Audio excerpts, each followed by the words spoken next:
The poll tax has become the subject of a bitter propaganda battle being waged by the Conservative and Labour parties. The government has been quick to seize the advantage of scenes such as these outside Maidenhead Town Hall last night, as around 400 people demonstrated against the council setting its poll tax rate. 70 people were let into the meeting to hear the debate on the charge, but extra police had to be drafted in as windows were broken and another 60 people forced their way into the council chamber, preventing the chairman making his budget speech. 2 people were arrested. There is no meeting at present. The meeting stands adjourned. So when is it going to be actually reinstated? We don't know at the moment. The Mayor has adjourned the meeting. Is this basically because of the people actually moving into the council chamber themselves? Yes, and causing a disturbance in the council chamber, yes.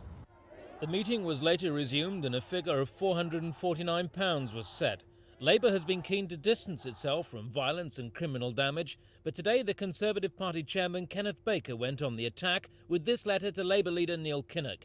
Mr Baker accuses militant tendency of being behind violence and intimidation, operating through its front, the All Britain Anti-Poll Tax Federation. And of Mr Kinnock, he says, the actions of these hard-left bully boys gives the lie to your promise to wipe out militant. We don't put forward a strategy of violence to defeat the poll tax, but we do understand how ordinary people feel about the poll tax. There's a lot of people out there who are facing decisions of, do I get the kids clothes for school or do I pay the poll tax? And when you're faced with that kind of decision from this government, then I think that a lot of people will feel very angry. In reality, demonstrators are a mixture of the politically motivated as well as the ordinary local protester. The demonstration in Maidenhead last night was organised by the latter, a solid middle-class protest. As far as last night in Maidenhead was concerned, it wasn't organised at all by any militant faction whatsoever. It was organised by ourselves.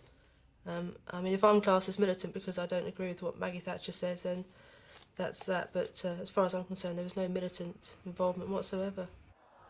Demonstrations are likely to continue throughout the region with 2 big protests planned for tonight in Newham and Southwark.